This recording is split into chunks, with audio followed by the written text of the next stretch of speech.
ॐ पूर्णमदः पूर्णमिदं पूर्णात् पूर्णमुदच्यते पूर्णस्य पूर्णमादाय पूर्णमेवावशिष्यते।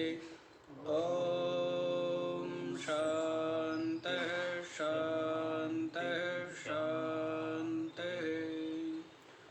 ॐ सहना भवतु सहनौ भुनक्तु सह वीर्यं करवावहै तेजस्विनावधीतमस्तु मा विद्विषावहै। ॐ शान्तः शान्तः शान्तः।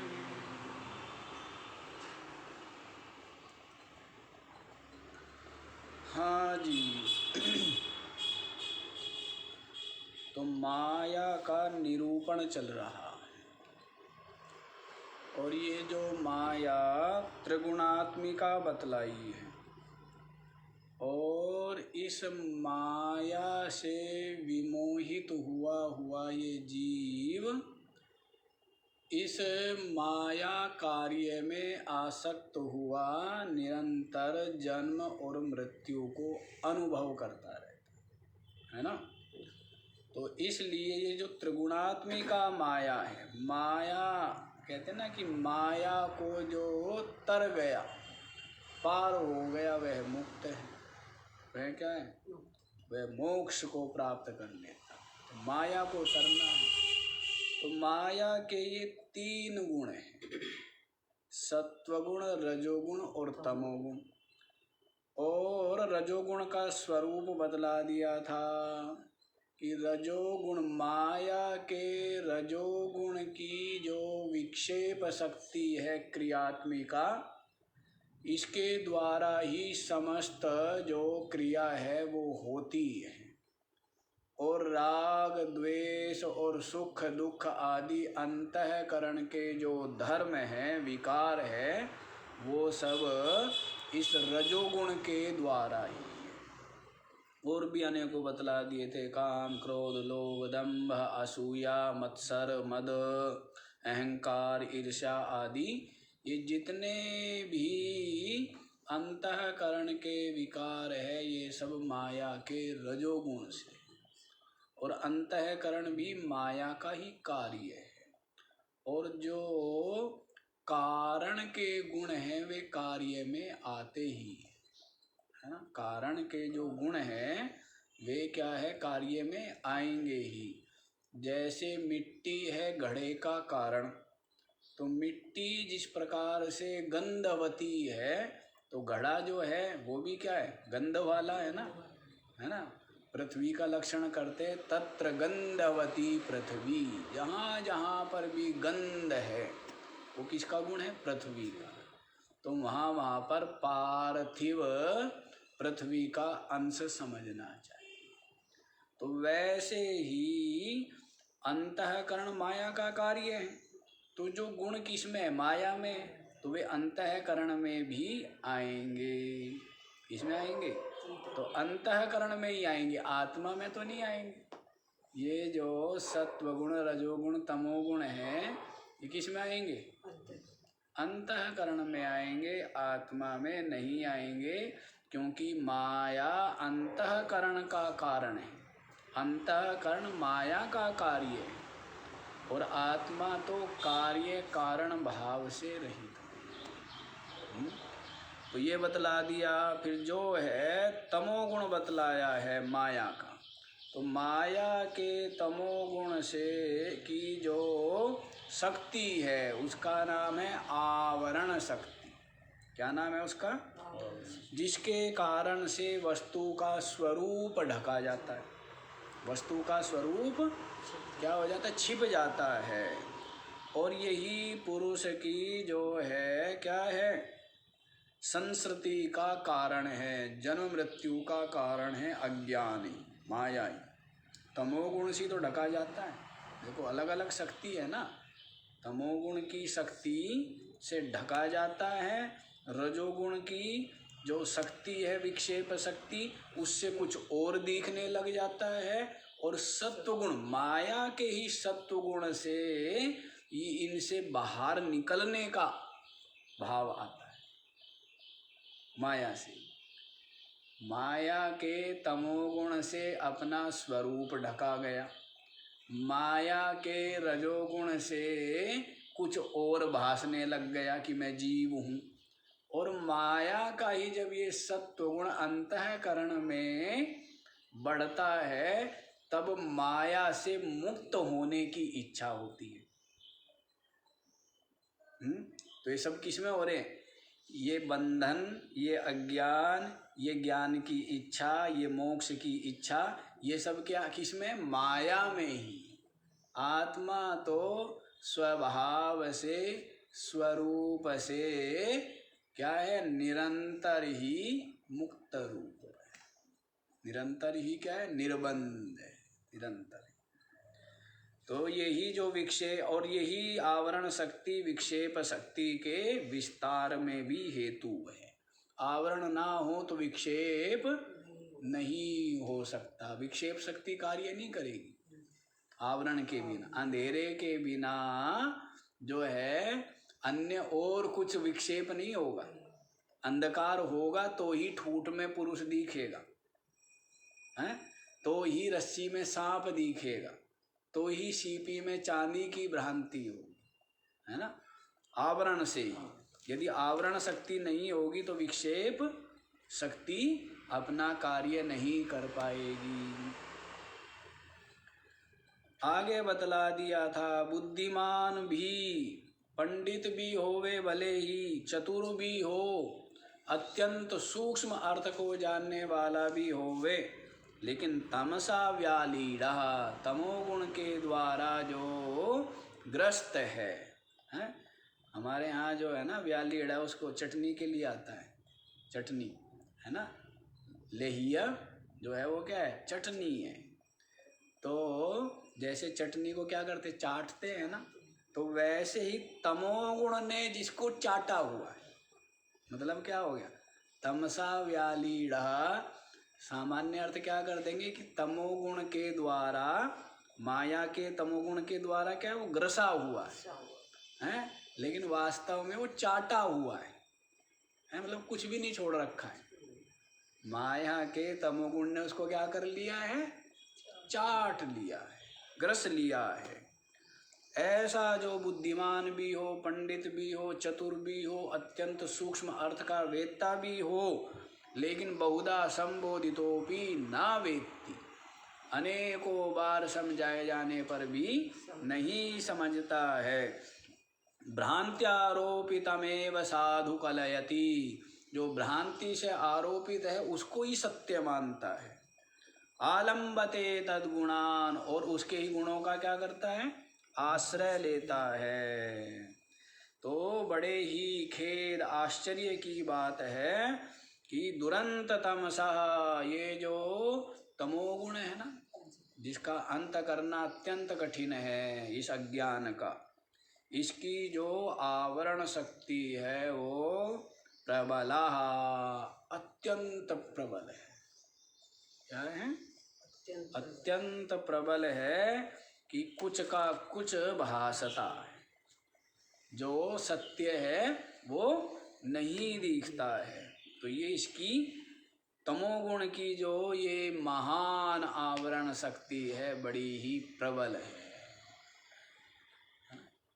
विद्वांसम अपि करसति, ऐसे करके आती है कि बड़े बड़े जो विवेकी है उनकी बुद्धि का, विवेक का भी क्या कर लेती है? जो उसको भी नष्ट कर देती, ऐसी माया प्रबल है। तो माया की तमोगुण जो आवरण शक्ति है वो इतनी प्रबल है। आगे 117वां श्लोक देखो। अभावना वा विपरीत भावना संभावना प्रतिपत्तिरस्याः संसर्गयुक्तं न विमुञ्चति ध्रुवम् विक्षेपशक्तिः क्षपयत्यजस्रम् अभावना वा विपरीत भावना असंभावना विप्रतिपत्तिः अस्याः संसर्गयुक्तं न विमुञ्चति ध्रुवम् विक्षेपशक्तिः क्षपयति अजस्रम्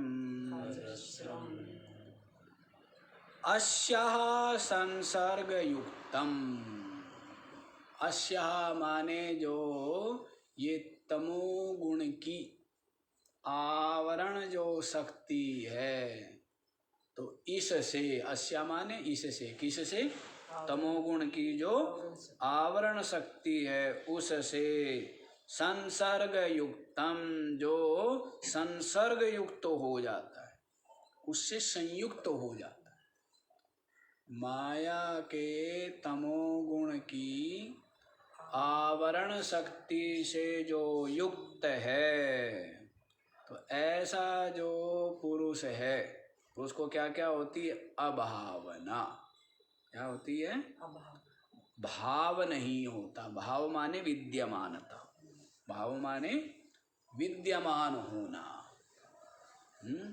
तो उसको क्या होती है अभावना होती है। परमात्मा के अस्तित्व में क्या होती है अभावना होती है। जबकि जिसका सदा भाव है लेकिन ये आवरण शक्ति क्या दिखाती है परमात्मा ऐसी बुद्धि को विवेक को आवृत करती है तो क्या होता है कि परमात्मा नहीं है। क्या होता है परमात्मा का अस्तित्व नहीं है। जैसे गीता में बताया था ना कि ना सतो विद्यते भावो ना भावो विद्यते सतः। क्या बतलाया भावः असतः न विद्यते। जो सत है उसका कभी भी अभाव नहीं होता है। ना भावो विद्यते सतः सत का कभी अभाव नहीं होता और असत का कभी अभाव नहीं होता। समझ आया। सत का कभी अभाव नहीं होता अर्थात भाव रहता है। सत का सदा भाव होता है और असत का सदा अभाव होता है। तो वैसे ही जो ब्रह्म चेतन परमात्म तत्व संपूर्ण माया कार्य का अधिष्ठान है। सबका क्या है आधार अधिष्ठान है। उस परमात्मा के अस्तित्व में संदेह क्या कि परमात्मा नहीं है। परमात्मा नहीं है ऐसा जो भाव है परमात्मा के अभाव का जो भाव है वो किसके कारण से आवरण शक्ति। जैसे कोई अंधा व्यक्ति है तो वो कहता है सूर्य तो सुनता है कि सूर्य बड़ा ही चमकीला होता है। सूर्य ही समस्त भूमंडल को प्रकाशित करता है हैं। सब सूर्य के तेज से व्याप्त है। तिनका तिनका सूर्य की प्रकाश में अलग अलग दिखने लग जाता है। तो अंधा व्यक्ति सोचता है कि शायद ये लोग पागल हैं, ये लोग मूर्ख हैं। ऐसा तो होता नहीं है।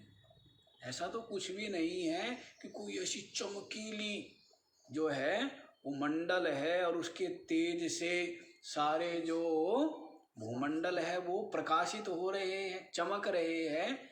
ये मूर्ख लोग हैं। जो जन्म से अंधा होगा ना तो उसको तो ऐसा ही लगेगा कि ये उसने प्रकाश कभी देखा ही नहीं, प्रकाश के अस्तित्व को वो स्वीकार ही नहीं करता, तो वो कहेगा ये तो मूर्ख लोग हैं। तो वैसे ही आवरण शक्ति से जिसका क्या हो गया, ज्ञान ढका गया, तो वो कहता है परमात्मा। अरे ये परमात्मा तो मूर्ख लोगों की कल्पना है, परमात्मा कहीं नहीं है, परमात्मा कुछ नहीं है, जो कुछ है सो दिख रही है ना ये प्रकृति, यही सब कुछ है, हैं? जैसे पान का पत्ता लिया, थोड़ा उसमें गुलकंद रखा, थोड़ा सुपारी रखी, चूना रखा, कत्था रखा, और फिर वो जैसे चबाया तो वो क्या हो गया, लाल रंग का हो गया। तो वैसे ये जो प्रकृति है ना, ये प्रकृति के ही अपने आप संगठन से, 5 तत्वों से तो क्या बन जाता है, शरीर बन जाता है, और ये शरीर ही आत्मा है। ठीक है ना, इसलिए शरीर का ही रख रखाव करो, और आत्मा जो है ये उत्पन्न होती है और मर जाती है, ऐसा चार्वाक लोग मानते हैं। इसीलिए जब तक रहो ठीक ठाक रहो, खूब खाओ पियो, मौज में आराम में रहो। ये किसका ज्ञान है, रावण का, विरोचन का, हिरण्याक्ष हिरण्यकशिपु का, ये सब क्या है, ये सब के सब असुर है। असुर उसको कहते हैं, पहले भी बताया है, जो प्राणों के ही पोषण में लगे रहे, इंद्रियों के पोषण में जो लगे रहते हैं उनको क्या बोलते हैं, असुर बोलते हैं। तो जो केवल शरीर पोषण, उदर पोषण, इंद्रिय पोषण, इंद्रियों के विषय सेवन आदि में ही जो लगे रहते हैं, वो सब के सब क्या है, सब असुर, सबके सब असुर है। और जो आत्मिक उन्नति के लिए लगे रहते हैं, आत्म उद्धार के लिए लगे रहते हैं, चाहे वो तीर्थ के लिए, चाहे जप कर रहे हैं, चाहे यज्ञ कर रहे हैं, चाहे दान कर रहे हैं, तो उनका उद्देश्य क्या है, आत्म उन्नति, आत्म उद्धार, धर्म लाभ, पुण्य प्राप्ति, ये उद्देश्य है। तो वे सब के सब क्या है, वे सब के सब सुर है, देवता। क्यों, वो दे रहे हैं, निरंतर क्या कर रहे हैं, निरंतर दे रहे हैं। कहीं सम्मान दे रहे हैं, कहीं मीठे वचन दे रहे हैं, दे रहे, ले नहीं रहे, क्या कर रहे हैं, दे रहे हैं। कहीं यज्ञ में आहुति दे रहे हैं, कहीं भूखों को भोजन दे रहे हैं, कहीं जो है वो प्यासों को पानी दे रहे, निरंतर क्या कर रहे हैं, दे रहे, इसलिए वो क्या हो गए, सुर। और जो निरंतर ले रहे हैं वो क्या हो गए, हाँ, जो केवल बस सेवन करो प्रकृति का, विषयों का, पदार्थों का, बस उपभोग वृत्ति जिनकी है, वो सब के सब क्या है, वो सब असुर है ना। तो ये मत समझ लेना कि रावण के सींग थे, ये हिरण्यकशिपु के जो थे वो सींग पूंछ थे, ऐसा नहीं था। वे भी आप जैसे ही थे, लेकिन बुद्धि से वो असुर थे। उनकी बुद्धि तमसाच्छन्न थी, तमोगुण के द्वारा पूरी तरह ढकी हुई थी। इस कारण से बस शरीर को ही वो सर्वस्व मानते थे। तो अभावना, ऐसे लोग जिनको बोलते हैं ना वामपंथी, तो वो ईश्वर का अस्तित्व नहीं मानते। वो कहते हैं जो प्रकृति है ना, यही सब कुछ है। जैसे अपने आप हवाएं चलती है, अपने आप तूफान आते हैं, अपने आप सूर्य उदय अस्त होता है, वैसे सब कुछ अपने आप ही हो रहा है ना। तो इसके लिए परमात्मा की पृथक सत्ता मानने की या कोई इस प्रकृति का नियंता मानने की आवश्यकता नहीं। ऐसा देखो, ये व्यवहार दृष्टि से कह रहे हैं हम। ये क्या कह रहे हैं, व्यवहार दृष्टि से। अध्यात्म का आरंभ कहाँ से होता है, व्यवहार से ही तो होता है आरंभ। तो इसमें क्या है, ब्रह्मा ईश्वर की सृष्टि और ये समस्त जीवों के कर्म फल भोग आदि सब स्वीकार किया जाता है। आस्तिक, ये आस्तिकता है ना। और फिर आगे ज्ञान में आगे बढ़ते चले जाते हैं। लेकिन जो व्यवहार में विषय वस्तु को तो स्वीकार करता है, लेकिन ईश्वर के अस्तित्व को स्वीकार नहीं करता है। वो नास्तिक, वो तमोगुणी। तो ऐसे अभावना वो कहते हैं ब्रह्म ब्रह्म नहीं है। ब्रह्म का क्या है? अभाव है, भाव नहीं, ऐसा मानते हैं।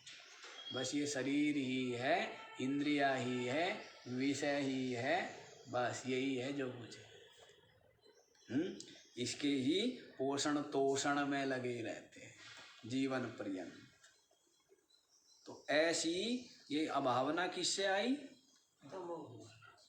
माया के तमोगुण की आवरण शक्ति से क्या हुआ? विवेक ज्ञान ढका गया। तो इसीलिए क्या दिखता है? अभावना ब्रह्म नहीं है, विपरीत भावना। और विपरीत भावना कर लेना। विपरीत भावना क्या कर लेना? कि जैसे ये शरीर है तो क्या जड़, और इसको क्या मान लेना? इसको आत्मा मान लेना। जो शरीर है, जड़ है, पर प्रकाश्य है, अनात्मा है, विनाशी है, इसको क्या मान लेना? इसको आत्मा मानना, मैं मानना। ये क्या है? ये विपरीत भावना, बिल्कुल विपरीत, उल्टी बुद्धि है? जैसे सुरेश को रमेश मान लेना, रमेश को सुरेश मान लेना, बिल्कुल उल्टा हो गया ना काम। अब रमेश को रमेश जाने और सुरेश को सुरेश जाने, तो ये क्या है? सही ज्ञान है। और उल्टा ज्ञान क्या है? अरे मैंने तो उसको बड़े वाले को छोटा समझ लिया था, छोटे वाला बड़ा लगता है, तो मैंने उसको क्या समझ लिया? उल्टा हो गया ना। बड़े को छोटा समझना, छोटे को, तो इसको क्या बोलते हैं? उल्टा ज्ञान, विपरीत ज्ञान। तो वैसे ही जो ये शरीर है, ये शरीर क्या है? बताया ना कि बताया अनित्य, उल्टी बुद्धि होती है। 4 प्रकार की उल्टी बुद्धि है। अनित्य, असुचि, दुख, अनात्मसु, नित्य, शुचि, आत्म सुख, सुख ख्याति, अविद्या। ये अविद्या कहा है। अविद्या 2 प्रकार की है, एक कारण अविद्या, एक कार्य अविद्या। तो अविद्या का कार्य क्या है? अविद्या का कार्य बतला रहे, आवरण शक्ति है ना ये। तो क्या बतला रहे? देखो, जो असुचि है उसमें शुचि बुद्धि होना। ये शरीर क्या है? अपवित्र है। ये शरीर क्या है? अपवित्र है, और इसमें पवित्र बुद्धि होना। शोभन बुद्धि होती है ना शरीर में। शरीर में क्या बुद्धि होती है? पवित्र बुद्धि होती है, मूढ़ व्यक्ति की उल्टी बुद्धि है। और जो अनित्य है, सब कुछ देह इंद्रियादि सब कुछ अनित्य है, इनमें नित्य बुद्धि का होना, ये दूसरी प्रकार की उल्टी बुद्धि होगी। तीसरी क्या है? ये अनात्मा, और इसमें क्या है? आत्मबुद्धि का होना है। क्या ये? अनात्मा है, और आत्मबुद्धि माने इसमें मैं का होना, मैं भाव होना। ये क्या हुई? उल्टी, तीसरी उल्टी बुद्धि हुई। और चौथी क्या है? ये दुख रूप, और इनमें क्या है? सुख बुद्धि का होना। इनमें क्या है?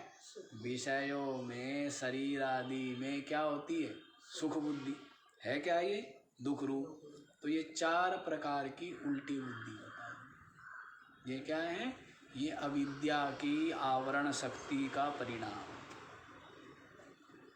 अविद्या की आवरण शक्ति से उल्टा दिखता है, बिल्कुल उल्टा है कुछ और दिखता कुछ और। सबको दिख रहा है। ऐसा चश्मा पहन लिया, उल्टा चश्मा, सब कुछ क्या दिख रहा है? उल्टा उल्टा दिख रहा है। जैसे अक्षर लिखे होते हैं ना, वर्णमाला के अक्षर शब्द शीशे में देखो तो क्या होते हैं? सब उल्टे दिखते हैं ना। हाँ, इसीलिए जो एम्बुलेंस आदि गाड़ी होती है ना, आगे की तरफ इन पे उल्टे में लिखा रहता है एम्बुलेंस। क्यों? सामने जो आगे गाड़ी जा रही है उसके शीशे में क्या है? फिर वो सीधा दिखेगा, हैं? ऐसा होता है। तो शीशे में जो उल्टा है वो सीधा दिखता है, जो सीधा है उल्टा दिखता है। तो वैसे ही यहाँ पर भी है, कि जो अनात्मा है वो आत्मा दिख रही है, जो अनित्य है वो नित्य दिखता है, जो क्या है अशुचि है उसमें पवित्र बुद्धि होती है, और जो दुख रूप है उसमें सुख बुद्धि होती है। तो ये 4 प्रकार की उल्टी बुद्धि बतलाई गई है। अविद्या माने मतलब अज्ञान से, अज्ञान, माया, माया, अविद्या, अज्ञान, इन एक ही वो है, ये पर्यायवाची है। तो विपरीत भावना, विपरीत भावना हो जाना है, शरीर आदि जो अनात्मा है इनमें क्या हो जाना, आत्मबुद्धि का हो जाना, ये विपरीत भावना है। असंभावना, और क्या होना कि असंभावना का होना, इसमें अलग अलग करके बतला दिया है, नहीं हम तो 2 ही मानते हैं, असंभावना और विपरीत भावना है, लेकिन यहाँ पर ये 4 प्रकार बतला दिए हैं। तो असंभावना, तो असंभावना का मतलब होता तो यही है कि जो संभव नहीं है, जो संभव नहीं है, ऐसी असंभावना। तो वो कहता है कि ब्रह्म नहीं है, परमात्मा नहीं है, परमात्मा के अस्तित्व में क्या होना, संदेह का होना, संदेह नहीं बिल्कुल निश्चय होना कि है ही नहीं, इसको क्या बोलते हैं, असंभावना। और विप्रतिपत्ति, विरुद्ध जो प्रतिपत्ति का होना, विरुद्ध प्रतिपत्ति माने प्राप्ति, तो विरुद्ध ज्ञान का होना, यही क्या हुई, विप्रतिपत्ति हुई। ये क्या हो गई, विप्रतिपत्ति, ये संशय रूप हो गया, ये क्या हो गया, संशय रूप हो गया, संदेह रूप हो गया। तो ये जो है माया के तमोगुण की आवरण शक्ति के से जो युक्त होता है, संसर्ग से युक्त होता है, तो ये अभावना, विपरीत भावना और असंभावना और विप्रतिपत्ति, ये जो है ना ध्रुवम विमुंचति, निश्चित रूप से उसको नहीं छोड़ती, जकड़ लेती है। ऐसे उस जीव की बुद्धि को क्या करती है, ये जकड़ लेती है। माया की तमोगुण आवरण शक्ति, माया के तमोगुण की आवरण शक्ति उसकी पूरी बुद्धि को ग्रस लेती है, पकड़ लेती, छोड़ती नहीं। विक्षेप शक्ति क्षपयत्यजस्रम, और पहले तो आवरण शक्ति एक तो ढकती है, और दूसरी क्या करती है, जो विक्षेप शक्ति है अजस्रम क्षपयति, निरंतर उसको यहाँ से वहाँ, वहाँ से वहाँ, वहाँ से वहाँ, वहाँ से वहाँ फेंकती रहती है। क्या करती रहती है, ये जो विक्षेप शक्ति है ये इसको निरंतर चंचल, निरंतर अशांत, निरंतर व्यथित कर रखती है। क्या करती है, जैसे योद्धा होता है ना, तो क्या रखता है, एक हाथ में भाल और एक हाथ में तलवार, एक में ढाल रखता है, ढाल है, और दूसरे हाथ में तलवार रखता है।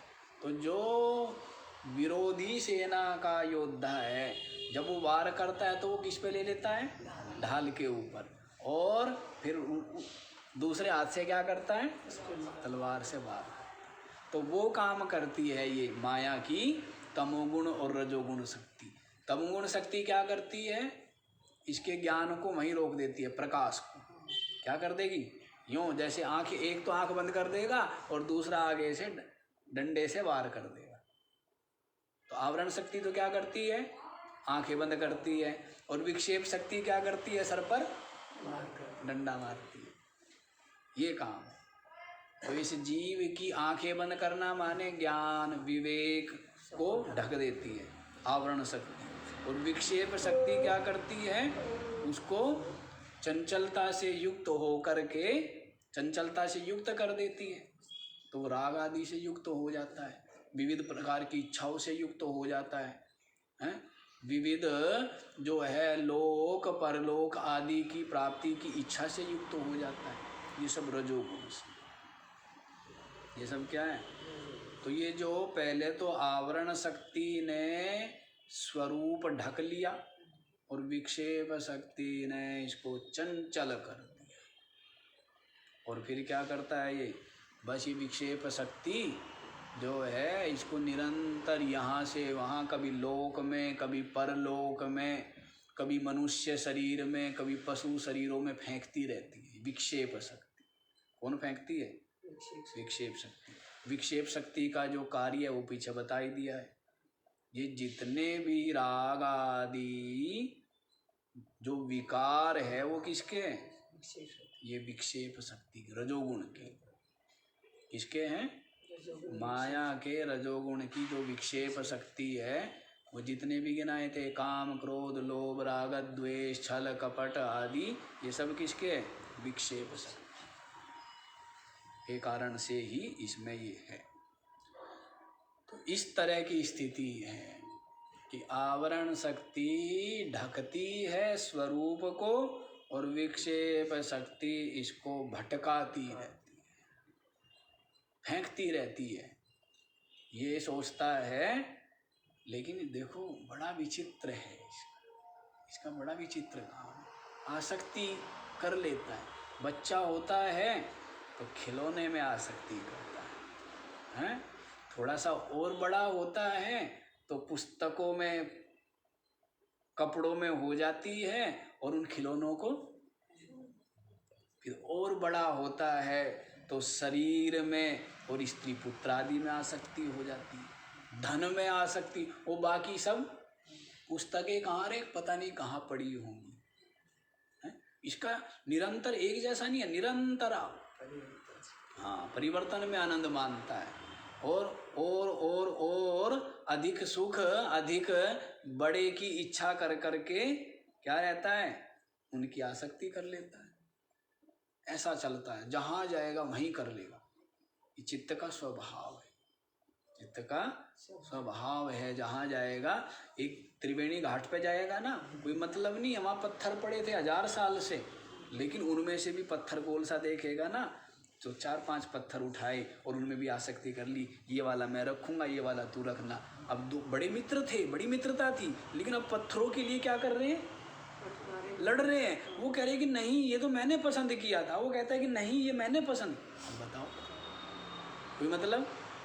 लेकिन इसका स्वभाव है कि ये पता नहीं कहाँ कर ले, ये पता नहीं कहाँ कर ले और किस में कर ले और कब कर ले। इसका कोई भरोसा है क्या? कोई भरोसा नहीं। बड़ी विचित्र स्थिति। पत्थर में कर लेता है, नहीं कर लेता है, ये स्थिति है इसकी। ट्रेन में बैठता है, हवाई जहाज में बैठता है, उन सीट पे कर लेता है कि जो आधे घंटे 1 घंटे बाद उतर जाना है, उनमें आसक्ति कर लेता है। अभी जैसे हरिओम सेठ है, वो कहते मेरे को तो उसी कमरे में नींद आ सकती है। तो ये क्या है कि हम चीज़ों के, सब चीज़ों गुलाम होते जा रहे हैं। क्यों गुलाम होए? वस्तुएं हमारी गुलाम होनी चाहिए या हम वस्तुओं के गुलाम होने चाहिए? ये बताओ। हैं? वस्तुएं हमारे लिए है, वस्तु हमारी गुलाम हो, हम वस्तु के गुलाम हो गए। कोई भी आदत हो ना, उसको तुरंत छोड़ना चाहिए। कोई भी आदत हो तुरंत छोड़ देना चाहिए कि भाई बंधन, ये बंधन ही तो है, ये सब बंधन है। हाँ, अब अपनी कहानी नहीं बताऊंगा, नहीं हमारी कहानी आ जाएगी बीच में। एक जगह हम गए थे ना, बताया, तो एक महात्मा का शरीर शांत हो गया था। अब वहाँ पर रात्रि की बात, तो तख्त डाला हुआ था, तख्त के ऊपर चादर डाली हुई थी ऐसे ही, ना कोई गद्दा था ना कुछ। अब उनका महात्मा का शरीर शांत हुआ, लोगों का ध्यान उधर था, वो ध्यान भी नहीं रहा किसी का। अब वो जो तख्त था उसका एक तख्ता ऊपर, एक तख्ता नीचे, एक तख्ता ऊपर, एक तख्ता नीचे, और चादर पड़ी थी। अब कहा महाराज लेट जाओ, तो हम लेट गए। अब लेटना क्या था उस पर? हाँ, 2 करवट बदलते रहे। वो चुभ हैं, तो सुबह हमने 11-12 बज के हमने सोचा भाई क्या बात है, हैं? क्योंकि आदत हमारी नहीं है किसी से इच्छा करना या मांगना, आशा करना, ये हमें बड़ा बुरा चीज़ें लगी हैं। जैसा है वैसे में खुश रहने की कोशिश करते हैं, हम क्यों मांगे किसी से, क्यों कहें, ये शुरू से ही रहा। तो फिर कुछ लोग आए, वो जगे हुए थे, कहने लगे महाराज जी क्या बात है। मैंने कहा कोई बात नहीं है, कुछ नहीं है। फिर मैं आश्रम में आया, आते ही पहले मैं बहुत पतला गद्दा बिछाता था, पर आते ही सबसे पहले मैंने क्या किया, गद्दा ही निकाला। इसके जो आराम मिला, हाँ, उसके कि कारण भाई इसके गद्दे के कारण ही तो दिक्कत हुई ना, बहुत पतला सा था। तो मैंने कहा सबसे पहले इसी हटाओ, आदत नहीं होनी चाहिए। पत्थरों पे पड़े तो वहां भी नींद आ जाए, जैसी परिस्थिति हो हर में संतुष्ट रहना चाहिए, है ना। सब जगह तो अनुकूलता मिलेगी नहीं, मिले तो अच्छा, ना मिले तो भी वाह वाह, ऐसा होना चाहिए, ऐसी आदत होनी चाहिए। अच्छा जी, तो ये जो है राग आदि रूप से क्या करते हैं, बांधते हैं। राग आदि रूप से तो बांधती है ये विक्षेप शक्ति। तो कहते विक्षेप शक्ति, व्यक्ति सोचता है कि मैं स्वतंत्र हूँ, लेकिन ये आवरण और विक्षेप शक्ति निरंतर इसको डोलायमान रहती है, और विभिन्न योनियों में इसके संस्कार, और वो इसी से संचित होते हैं, इससे बनते हैं संस्कार, अज्ञान से और विक्षेप शक्ति से, अज्ञान से। और ये जो काम क्रोध लोभ मोह आदि भाव है, इनसे ही तो संस्कारों का संचय होता है। तो इनसे ही क्या करता है, ये भटकता है विभिन्न लोकों में। तो ये बतला दिया है। आगे फिर देखो जी क्या बतलाते हैं, इसके तमोगुण के गुण बतला रहे हैं। कार्य भी बतला दिया, और पहले स्वरूप बतलाया, फिर उसका कार्य बतलाया, अब उसके जो गुण भी बतला रहे हैं। तो देखो क्या बताते हैं। अज्ञानमालस्य जड़त्व निद्रा प्रमाद मूढ़त्व मुखास्तमो गुणः एतहि प्रयुक्तो नहि वेत्ति किंचित् निद्रालुवत्स्तंभवदेव तिष्ठति।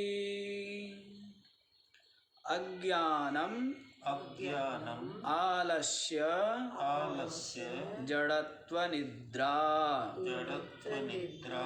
प्रमाद मूढ़त्व मुखः तमो गुणः,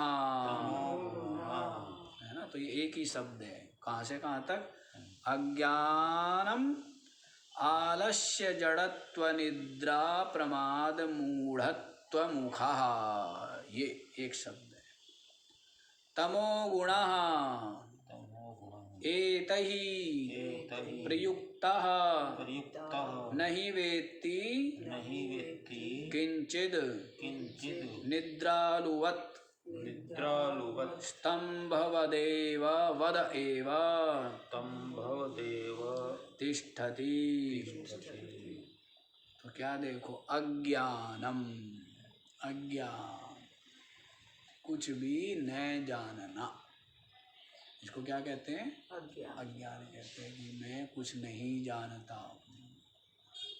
तो न जानना ही क्या है, अज्ञान। आलस्य, तो अज्ञानी नहीं होना चाहिए, क्या होना चाहिए, ज्ञान होना चाहिए, ज्ञान होना चाहिए, है? हर चीज का ज्ञान होना चाहिए वैसे, और हर चीज का ज्ञान ना हो तो कम से कम आत्मा का तो ज्ञान होना ही होना चाहिए, है? मैं को जानो, सबसे पहले किसको जानो, हैं? भाई आप किसी को नहीं जानते, पर कम से कम अपने आप को तो जानना चाहिए, है? और अपने आप को जान लिया तो फिर सब कुछ जाना हुआ। कहा है ना कि यस्मिन इदम विज्ञाते सर्वम इदम विज्ञातम भवति। इस आत्म तत्व को जान लेने पर सब कुछ जान लिया जाता, कुछ भी जानना बाकी नहीं रहता। तो इसका मतलब क्या, वो सर्वज्ञ हो जाएगा। सर्वज्ञ हो जाएगा का मतलब क्या है, वो हर वस्तु के नाम और रूप को जानेगा, ऐसा नहीं है। या सबके मन की जान जाएगा, ऐसा नहीं है। उनके तत्व को जान जाएगा। उनको क्या है, तत्व को जानता है। जैसे सुनार है तो वो तत्व को जानता है।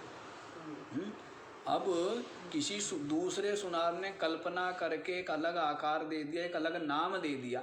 अब वो कहता है कि इसका नाम बताओ। अब नाम भी उसका दिया हुआ है, उसकी कल्पना है, और आकार भी उसका दिया हुआ है। तो वो जो दूसरा सुनार है, जो तत्वज्ञ है, वो भले नाम और रूप को नहीं जानता है, लेकिन उसके तत्व को जानता है। वो कहता है सोना है, इसमें सोना ही तो है। तो वैसे ही जो आत्मा को जान लेगा तो उसके लिए आता है कि वो सब कुछ जान लिया जाता है, कुछ जानना बाकी नहीं रहता है। तो वो ये जान लेता है कि समस्त नाम रूप का अधिष्ठान आत्मा। तो तत्व को जान लिया उसने। अब लहरें हैं, किसी लहर का नाम कोई सुनामी रख दो, किसी लहर का नाम कोई चिड़िया रख दो, किसी लहर का नाम कोई जो है वो कान खजूरा रख दो। लेकिन जो तत्वज्ञ है वो जानता है पानी है, क्या है, जल है। वो जल को जो जानने वाला है वो जानता है ना। अब लहर हो, बुदबुदा हो, तरंग फेन हो, वो जानता है क्या है, ये जल में है, जल रूप है। तो वैसे ही वो जो ज्ञानी है, जो अपनी आत्मा को जानता है, वो सब कुछ जान लिया जाता है। तो इसका मतलब लोग ये समझते हैं कि जो ब्रह्म ज्ञानी है, इसका मतलब उसको तो सबके मन की पता है, सारी चीज़ों के नाम उसको पता है, सारे लोक परलोकों का उसको पता है, सारे जो भोजन के नाम उसको पता होने चाहिए, सारी मिठाइयों के नाम उसको पता होना चाहिए, हर चीज़ों का उसको पता होना चाहिए। ऐसा कुछ भी नहीं है, क्योंकि ये पता होना न पता होना ये अंतःकरण का धर्म है। अधिक जानना और कम जानना आत्मा का धर्म है या अंतःकरण का है? भाई सारे नामों को जानना, सारे रूपों को जानना किसका धर्म है ये? और आत्मा को जानना किसका धर्म है? अपने आप का। अंतःकरण का धर्म नहीं है। अंतःकरण भाष्य आत्मा नहीं है, अंतःकरण प्रकाश्य आत्मा नहीं है। इंद्रियों के विषय अंतःकरण भाष्य। कम दिखता है, कौन जानता है? अंतःकरण से जानता है ना। कम दिख रहा है आंखों को, कौन जान रहा है? अंतःकरण जान रहा है। और उस वस्तु का ज्ञान हो गया, इसको भी कौन जानता है कि वो गोल है, वो जो है वर्गाकार है, इसको कौन जान रहा है? अंतःकरण। तो अंतःकरण भाष्य है, लेकिन आत्मा जो है वो अंतःकरण भाष्य नहीं। तो अंतःकरण से नहीं जाना जा सकता। बाकी हम जो भी जान रहे हैं, ज्ञान अज्ञान इसलिए कहा जाता है, सब चिदाभास में। सब किस में? चिदाभास। और जो ये ज्ञान है ना, ये आत्मा को प्राप्त नहीं कराता है। देखो यहाँ पर मणि रखी है और मणि पर मणि ढकी हुई है। अब मैंने जो है वो हटा दिया, पर्दा हटा दिया। मैंने क्या किया? पर्दा हटाया। तो इससे मणि की प्राप्ति हुई क्या? नहीं। ये जो मैंने क्रिया की, इससे केवल पर्दा हटा है, ठीक है। तो वैसे ही जो ये हम ब्रह्म ज्ञान दे रहे हैं, इससे आत्मा की प्राप्ति नहीं होगी। इससे आत्मा पर जो आवरण है अज्ञान, वो हट जाएगा। आत्मा तो निरंतर नित्य ही प्राप्त है। निरंतर क्या है? नित्य ही प्राप्त है। ये अज्ञान और ये भ्रांति समाप्त हो जाएगी। क्या? कि मैं नहीं जानता अपनी आत्मा को, एक तो ये अज्ञान और ये भ्रांति कि मैं जीव हूं, ये भ्रांति, या मैं चिदाभास हूं, ये भ्रांति दूर हो जाएगी। बस आत्मा तो निरंतर ही प्राप्त भी है और निरंतर ही ज्ञान स्वरूप है। ये ज्ञान आत्मा में नहीं डाला जा रहा है, अंतःकरण में डाला जा रहा है। ये विकार आत्मा से नहीं निकाले जा रहे, अंतःकरण से निकाले जा रहे। कहाँ से निकाले जा रहे? ये अंतःकरण से रजोगुण तमोगुण निकाला जा रहा है, और ये जो सत्वगुण का कार्य रूप ज्ञान है ये अंतःकरण में डाला जा रहा है। आत्मा तो ज्यों का त्यों एक रस निरंतर मुक्त रूप है। तो ज्ञान के द्वारा आत्मा की प्राप्ति नहीं हो रही, तो आत्मा कोई उत्पाद्य या कार्य नहीं है, उत्पाद्य आदि कार्य नहीं है। तो ये जो कुछ भी है सब जो है अंतःकरण में। तो आत्मा तो सबका साक्षी है, सबका प्रकाशक है, लेकिन अंतःकरण बुद्धि आदि आत्मा की प्रकाशक नहीं है। आत्मा तो स्वयं ज्योति है, स्वयं प्रकाश है ना। अंतःकरण नहीं चाहिए आत्मा की अनुभूति के लिए, अंतःकरण की आवश्यकता नहीं है आत्मानुभूति के लिए। आपको बतला दिया अंतःकरण की वृत्ति, और वृत्ति भी जो ज्ञान रूपा वृत्ति के द्वारा केवल आवरण, केवल अज्ञान हटेगा, आत्मा प्राप्त है, नित्य प्राप्त है। हाँ, तो इसलिए यहाँ पर देखो अज्ञान, अज्ञान क्या बताया? न जानना। तो अधिक जानना या कम जानना ये अंतःकरण के धर्म है। उसका नाम याद पता होना, उसके नाम का न पता होना, ये अंतःकरण, आत्मा का कोई संबंध नहीं है इनसे। हैं? ये दिन है या रात्रि है, ये अंतःकरण के द्वारा ज्ञान हो रहा है। आत्मा में तो न दिन है न रात है। आत्मा में वो तो क्या चिन्ह मात्र है, जागृत रूप है, उसमें तो रात्रि है ही नहीं, और ये वाला दिन भी नहीं है।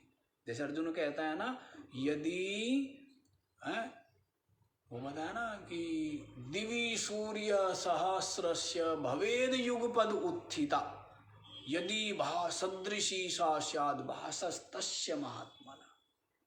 क्या कहता है अर्जुन? कहता है कि यदि आकाश में, अंतरिक्ष में 1000 सूर्य एक साथ उदय हो जाए, अब एक सूर्य का प्रकाश, तेज, किरणें सहन नहीं होती है, और अर्जुन क्या कह रहे हैं? सूर्य सहस्रस्य भवेद युगपद उत्थिता, एक साथ हजारों सूर्य क्या हो जाए? उदित हो जाए, और उनका जो प्रकाश होगा, उनकी जो प्रभा होगी, यदि भासदृशी स्यात्, वो कहता है अर्जुन, ऐसे भगवान का जो विराट स्वरूप था, इतनी उसका प्रकाश था, इतना तेजस्वी था कि 1000 सूर्य एक साथ, इतनी चमक थी। अब एक सूर्य को देखना ही आंखें चुंधिया जाती हैं? और गर्मियों के दिन में तो धूप में खड़े होकर एक दूसरे का चेहरा देखना ही आंखें नहीं खुलती है। धूप में क्या है? आँख ही नहीं खुलती है, और 1000 सूर्य हो जाए तो हैं? खड़ा ही नहीं रह जाते। हाँ, तो वही बात कह रहा है कि ऐसा उस जो महात्मा विराट स्वरूप परमात्मा का है, तो वैसी ही अपनी आत्मा है। अपनी आत्मा तो स्वयं ज्योति, स्वयं प्रकाश है ना। वो अंतःकरण आदि को प्रकाशित करता है, अंतःकरण आदि अपनी आत्मा को प्रकाशित नहीं करता। तो ये अज्ञान और ये ज्ञान है, और ये जो संशय और ये जो विपरीत भावना हैं।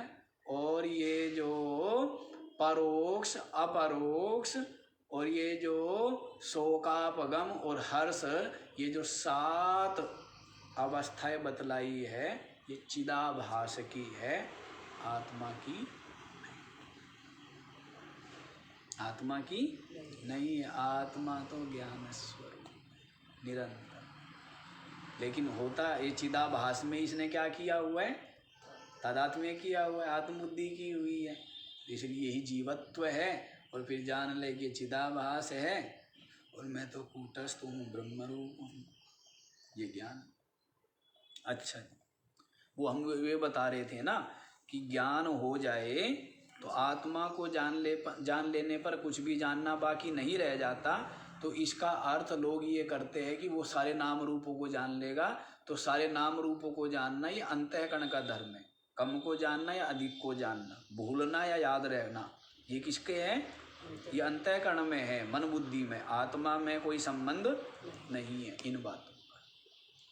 तो अज्ञानम, अज्ञान का होना, आलस्य और आलस का होना। आलस होती है, आलस करता है, जो कार्य है उसको करने में, समय पर करने में आलस करता है। फिर काम इकट्ठे हो जाते, फिर परेशान होता है। फिर क्या होता है, सारे काम जो है माइयाँ जैसे करती है ना, माइयाँ क्या करती रहती, काम इकट्ठे करती रहेंगी करती रहेंगी करती रहेंगी, और फिर इतने इकट्ठे करके और फिर आसन लगा के बैठेंगी हैं, और फिर जो है मन मन में बुदबुदाती भी रहेंगी हैं? तो ये काम है। तो ऐसा नहीं हो तुरंत के तुरंत कर दिया जाए। एक गिलास जूठा हुआ है, उसी समय मांज दिया। एक कटोरी जूठी हुई, हाँ तो फिर कुछ भी नहीं है, फिर यूँ है। और इकट्ठे हो जाए तो फिर तो क्या ना, पूरी पहलवानों की तरफ तैयारी करके लगना पड़ता है। पहलवानी कि पहलवान भिड़ना है ना उनके साथ में, काम से नहीं भिड़ना है, बिना भिड़े काम चलेगा। हाँ तो आलस्य, आलस्य क्या है? यही है कि एक तो आगे बतलाएंगे जड़त्व। आलस्य ये पता है, करना भी है, करना भी पड़ेगा, और उसमें उसको और कर लूँगा उसको आगे के लिए खींचते रहना, इसका नाम होता है आलस्य। दीर्घ सूत्री, जो क्या बोलते हैं संस्कृत में, दीर्घ सूत्री, लंबे लंबे धागे। जैसे लंबा धागा होता है ना, हाँ, कई बार गड़बड़ भी हो जाता है। पंडित थे, पढ़ के आए काशी जी में, उन्होंने सुन लिया दीर्घ सूत्री विनश्यति। उन्होंने क्या पढ़ा? हाँ, जो दीर्घ सूत्री का मतलब वहाँ था आलसी, कि जो आलसी जो होता है उसका विनाश हो जाता है। आलसी का क्या होता है? शरीर का भी विनाश, बुद्धि का भी विनाश, और उसके जो सारे कर्म धर्म हैं उनका भी विनाश। आलसी का तो सब विनाश ही है। आलसी कुछ पाता है? सारा कुछ, शरीर का स्वास्थ्य भी, खोपड़ी भी, और सारे काम भी सब बिगड़े बिगड़े रहेंगे। किसके? आलसी के। तो उन्होंने पढ़ लिया कि भाई दीर्घ सूत्री विनश्यति।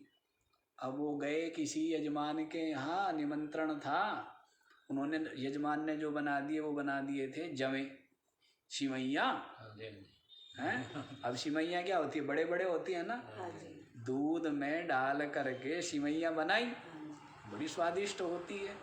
अब वो खाने लगे पंडित जी, तो उनके वो आया कि भाई ये तो बड़े बड़े धागे हैं, धागे टाइप है, दीर्घ सूत्री है ना, लंबे लंबे सूत्र, लंबे लंबे धागे हैं। तो विनश्यति, इसको जो खाएगा उसका तो नाश हो जाएगा। तो उसने उसको छोड़ दिया, उसने कहा भाई मैं नहीं खाऊंगा। तो अधूरा ज्ञान गड़बड़ कर देता है ना। हाँ, तो दीर्घ सूत्री का सीधा अर्थ नहीं लगेगा। दीर्घ सूत्री का मतलब होता है क्या? आलसी, लंबे लंबे धागों में पिरोता रहता है, करेंगे वो भी करेंगे, वो भी करेंगे, वो भी करेंगे। ऐसे जो लंबे धागों में पतंग उड़ा रखी है, बारीक सूत्र, तो इसको क्या कहते हैं? आलस्य। कि पता है कार्य का, लेकिन उसको करने में विलंब करना, ये क्या है? आलस्य। फिर जड़त्व, जड़ता का होना, मूढ़, ये और भी ज्यादा मूर्ख है, इसको काम का ही नहीं पता।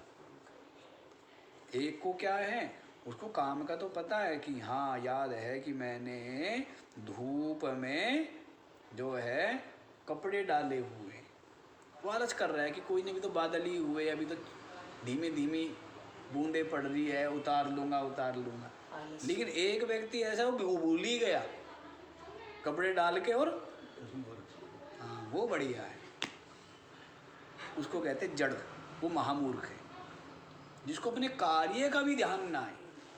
देखो आलसी है ना, दुनिया आलसी है कि भाई मनुष्य जीवन परमात्मा प्राप्ति के लिए मिला है और उसमें क्या कर रहे हैं, आलस कर रहे हैं। कम से कम ये तो याद है कि हाँ क्या परमात्मा प्राप्ति करनी चाहिए, परमात्मा प्राप्ति करनी है। अब परमात्मा प्राप्ति के साधनों में क्या कर रहा है, वो आलस कर रहा है। एक दूसरा आदमी है, वो भूल ही गया, उसे मतलब ही कि मनुष्य जीवन के लिए मेरा खाने पीने के लिए, हाँ वो लक्ष्य ही भूल गया। वो क्या है, वो मूढ़ है, लक्ष्य ही भूल गया कि मनुष्य शरीर मिला है परमात्मा प्राप्ति के लिए, इस कार्य को ही भूल गया। वो क्या हुआ, मूढ़, जड़। और आलसी कौन है, आलसी होना फिर भी ठीक है, फिर भी ठीक है, कम से कम पता तो है कि परमात्मा प्राप्ति के लिए मिला है तो कुछ न कुछ करेगा भी, देरी सवेरी वो बात अलग है, समय बीत जाने पर करेगा, पछताएगा। समय बीत जाने पर करेगा, बुढ़ापे में करेगा, अरे महाराज बहुत गलती की, अगली बार तो पैदा होते ही भक्ति में लग जाएंगे बस। क्या पता क्या बनेगा। एक महात्मा मेरे से कहने लगा कि महाराज जी इस बार तो हम अच्छे संत या अच्छे शिष्य बन नहीं पाए हैं, लेकिन अगले जन्म में तो बचपन से ही लग जाएंगे और अच्छा शिष्य और अच्छा वो संत बन के दिखाएंगे। फिर मैंने उन्हें कहा भाई अगले जन्म में पहली बात तो मैं नहीं हूँगा, ठीक है, हाँ मैं तो तेरे साथ खींचू नहीं, पहली एक बात तो ये, और दूसरी बात तेरा जो अगला जन्म होगा किसका होगा, केवल शरीर का, बाकी जो का तो तू ही तो होगा, बुद्धि तेरी यही होगी, बुद्धि तेरी यही होगी, संस्कार तेरे यही होंगे, समय भी सब कुछ यही होगा, सब कुछ तो यही होगा, केवल शरीर बदलेगा, बाकी कुछ नहीं, बाकी सब कुछ यही होगा। तो तू आज ही मान ले कि मेरा नया जन्म हो गया, अभी मान ले, रोज नया जन्म मानना चाहिए, निरंतर नया जन्म मानना चाहिए, निरंतर ये सोच करके जो हुआ सो हुआ, जो गलती हुई सो हुई, अब मैं सुधारता हूँ, अब मैं अच्छा बन जाता हूँ। शरीर ही बदलेगा, बाकी यही चित्त रहना है, यही संस्कार रहने हैं, यही बुद्धि रहनी है। मतलब क्या अगले जन्म, जब अभी आप कुछ नहीं कर सकते अगले जन्म में कर लोगे। ये तो वही वाली बात है कि जी आज छोड़ दो, कल से करूँगा, फिर कल आ जाती कि जी बस आज, कल से पक्का, आज का अंत नहीं होता, पक्का जो है कल से 4 बजे, फिर कि जी बस आज और लास्ट, कल से पक्का 4 बजे, तो उसकी कल आती है क्या कभी? ये स्थिति है, ऐसा नहीं है। नया जन्म मानो, नया ही जन्म है, छोड़ दो सब विकार, अभी निकाल डालो स्वार्थ को, द्वेष को, ईर्ष्या को, कपट को, अभी नया जन्म हो गया तुरंत। जैसे श्वास फेंकते हैं ना, जैसे स्नान करते हैं ना, जैसे नवीन वस्त्र पहनते हैं ना, वैसे ही तुरंत ये समझ लो कि मेरा नया जन्म हो, अब मेरे विचार, अब मेरा चिंतन, अब मेरी समझ बिल्कुल अलग होनी चाहिए। जो शास्त्र कह रहे हैं, जो संत कह रहे हैं, शास्त्रानुमोदित तो होनी चाहिए। शास्त्र ने जो एक आदर्श साधक के या संत के जो लक्षण बतलाए हैं वो मेरे होने चाहिए, तो नया जन्म हो जाएगा। अच्छा जी, तो मूढ़ता, आलसी को याद है लक्ष्य का, लेकिन आलस कर रहा है, फिर पछताता है, फिर पछताए होत क्या, हाँ तो पछताना ना पड़े, अभी लग जाओ। फिर निद्रा, निद्रा आई रहती है हर समय। हर समय क्या है? मुझे नींद आ रही है मेरे को। तो ये किसके लक्षण बतला रहे हैं? ये तमोगुण के बतला रहे हैं। प्रमाद आ गया देखो, प्रमाद आ गया, यही प्रमाद है। प्रमादो वही मृत्युरहम ब्रवीमि। नारद जी को कहते हैं, सनत कुमार जी कहते हैं, प्रमादो वही मृत्युरहम ब्रवीमि। प्रमाद ही मृत्यु है। प्रमाद यही प्रमाद है। लक्ष्य की विस्मृति, इसी को क्या कहेंगे? वो जड़ता कहती है, और इसी यही प्रमाद है। आलस्य और प्रमाद का भेद क्या है? यही भेद है। आलस्य में आलस कर रहा है लेकिन पता है काम करना है, और प्रमाद में तो भूल ही जाते हैं, कोई मतलब ही नहीं। प्रमादी, इसलिए इसको प्रमाद को मृत्यु कहा है। जो मृत्यु है ना, जो आपके प्राणों को शरीर से अलग करती है, वो मृत्यु तो साधारण मृत्यु है। लेकिन प्रमाद करना, पुरुषार्थ न करना, परमात्म प्राप्ति के लिए उद्योग प्रयत्न यत्न न करना, ये प्रमाद है। इसको मृत्यु कहा है। और पीछे क्या कहा था? मोह एवा महामृत्यु, महामृत्यु कहा था। अज्ञान को क्या कहा है ना? देहदार सुतादिशु, देह में, अपने शरीर में, स्त्री में, पुत्र में, घर में, धन में, पद में जो मोह का होना है, इसको क्या कहा है? महामृत्यु। ऐसा मारती, निरंतर मारती, निरंतर मारती, है ना?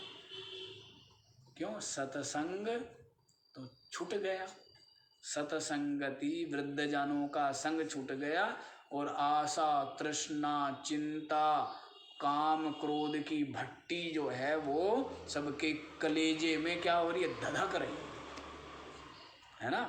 और किस देख लो दुनिया को, दुनिया को देखो, सबके सब इतने दया के पात्र है, दुखी कोई सीमा नहीं। कोई व्यक्ति थोड़ा बहुत सुखी है ना, तो वो सद्गुणों के कारण से, कहीं न कहीं उसने विचारवान का संग किया है, इसीलिए सुखी है, इसी कारण से सुखी है। अन्यथा देखो संसारियों की स्थिति, दुर्दशा। समय ज़्यादा हो गया, श्लोक आपका अधूरा रह गया। मैंने ध्यान नहीं दिया ना समय पर, घड़ी भी गड़बड़ कर। चलो, तो बाकी का तो विचार कल ही करेंगे। इसको जो तमोगुण के जो ये गुण है ना, तो इसको कल बतलाएंगे, और फिर सत्वगुण को भी विचार कल से आरंभ हो जाएगा। सत्वगुण, ये रजोगुण तमोगुण इसको बताया ना, एक आंख बंद करता है और दूसरा इसको डंडों से मारता है, और सत्वगुण कहता है अरे भाई छोड़ दो छोड़ दो छोड़ दो छोड़ दो, कोई बात छोड़ दो। तो आंखें से भी वो हटवा देता है, और डंडा जो मार रहा था उसको भी हटा देता है कि छोड़ दो कोई बात, तो फिर वो बढ़ जाता है। बाकी का विचार कर। पूर्णमद पूर्णमिदं पूर्णात् पूर्णमुदच्यते पूर्णस्य